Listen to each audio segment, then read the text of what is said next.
Assalamualaikum warahmatullahi wabarakatuh. A'udzubillahi minasyaitonirrajim. Bismillahirrahmanirrahim. Alam naj'alil arda mihada.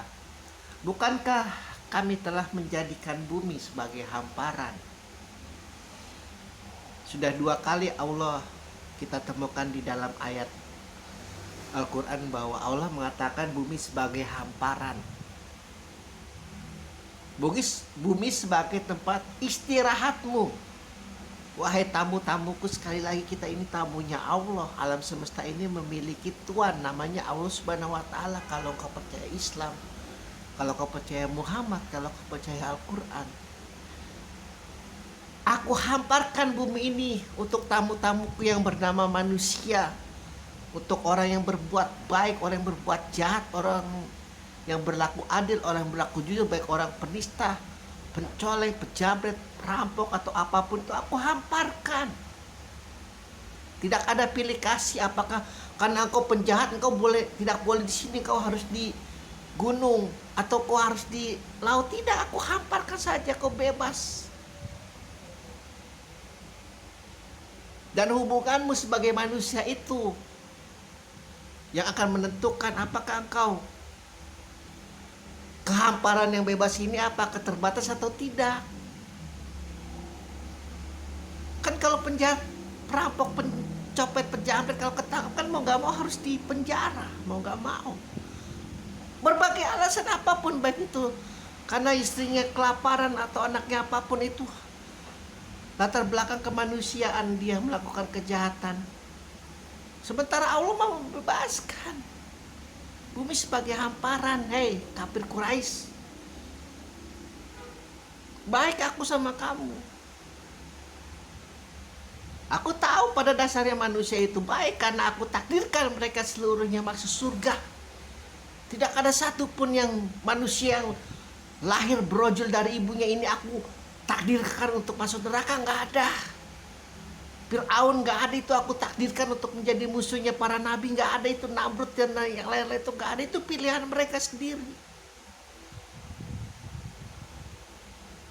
Ketika engkau mendengarkan kulihat ini, engkau adalah seorang, istilah kasarnya adalah kau seorang pemakai pelacur atau pelacurnya sendiri. Apakah engkau perampok, koruptor, atau apakah engkau seorang kiai atau apapun, engkau anak kiai atau apapun itu. Tidak, seluruhnya itu aku takdirkan masuk surga, semuanya. Jin semuanya aku takdirkan masuk surga. Namun aku sudah terlanjur ini.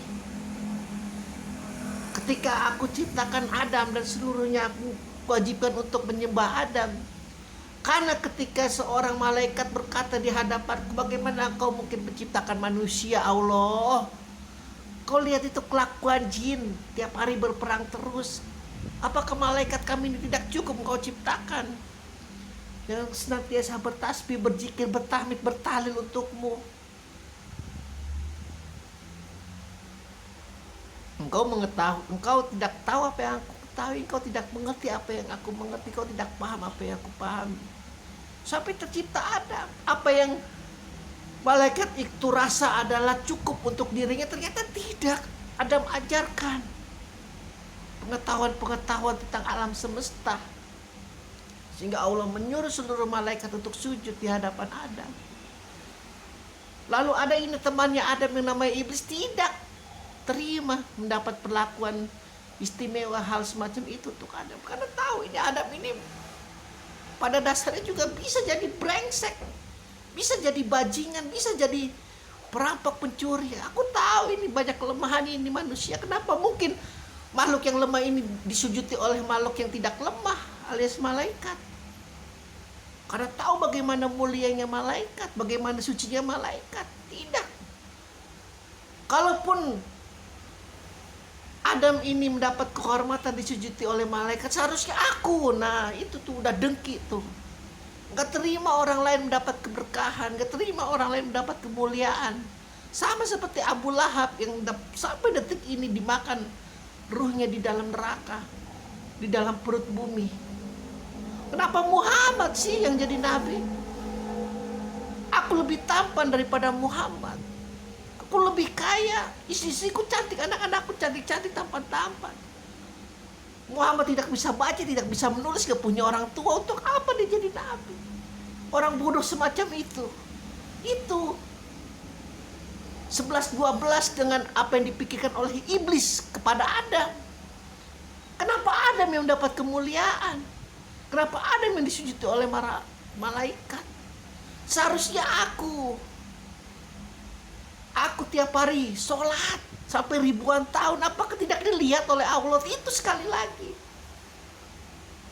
apapun kebaikanmu, kau sholat nungging malam, siang, pagi, petang, lupakan, gak perlu diingat-ingat.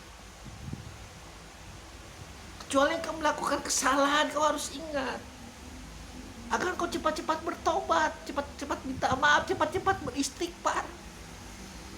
Takut kesalahanmu yang itu kecil itu kau lakukan ulang sampai membesar sebesar gunung dan tidak bisa diselamatkan oleh kebaikanmu. Jadi sekali lagi, tidak ada yang istimewa, baik engkau ulama, engkau ustadz, engkau kiai, engkau habaib, engkau ayatullah, maupun engkau pencoleng, engkau koruptor, engkau perampok, seluruhnya ini aku hamparkan bumi untukmu, seluruhnya manusia. Dan seluruhnya untuk kau, kaum jin atau setan marakayangan sekalipun, aku hamparkan. Namun ketika nabiku sedang menceritakan hari kiamat, tentang apa yang kelak engkau akan lihat, engkau akan ketahui dengan jelas. Jangan engkau mengolok-olokannya. Masalahnya bukan dengan Muhammadnya kau akan berurusan. Engkau akan berurusan dengan Aku, Sang Pencipta alam semesta. Begitu. Karena para nabi itu ketika diutus itu tidak akan memiliki kemampuan apa-apa, kekuatan apa-apa, pasukan apa-apa, kecuali dalam prosesnya. Tapi pada awal-awalnya tidak punya siapa-siapa. Bahkan seorang Rasulullah pun yang namanya Muhammad itu ketika mendapat perlindungan dari Abdul Muthalib, lalu kemudian Abu Thalib, lalu Khadijah, terakhir ya sudah, mau gak mau Abu Bakar maju dengan segala harta kekayaannya, dia nafkahkan untuk jalan Islam. Tidak memiliki apa-apa mereka. Yesus, Musa itu gak punya apa-apa. Ibrahim gak perlu apa-apa memang. Ibrahim dari sejak lahir sampai mati gak minta bantuan, gak minta pertolongan orang. Bukannya sombong, karena sudah cukup sama Allah. Sudah cukup. Gak ada tuh istilah kasarnya itu para nabi itu menjadi pengemis, meminta bantuan, itu gak ada. Pun dalam hal dunia politik mungkin ada, ketika Rasulullah melihat umatnya ini sudah dijalimi sangat luar biasa. Namun mendengar itu ada Raja Nasrani yang sangat bijaksana, dia kirim itu utusannya ke Ethiopia dan dibuka gerbangnya sebesar-besarnya. Itu kan artinya dia minta bantuan kan, mau gak mau. Tapi meminta bantuan dengan cara-cara mengemis, meminta-minta di jalan, itu gak ada istilah kasarnya seperti itu. Cukup. Bahkan seorang Isa pun dengan 3 batu kerikilnya ditekan ke perutnya agar serasa seperti nasi, seperti daging, sehingga tidak lapar.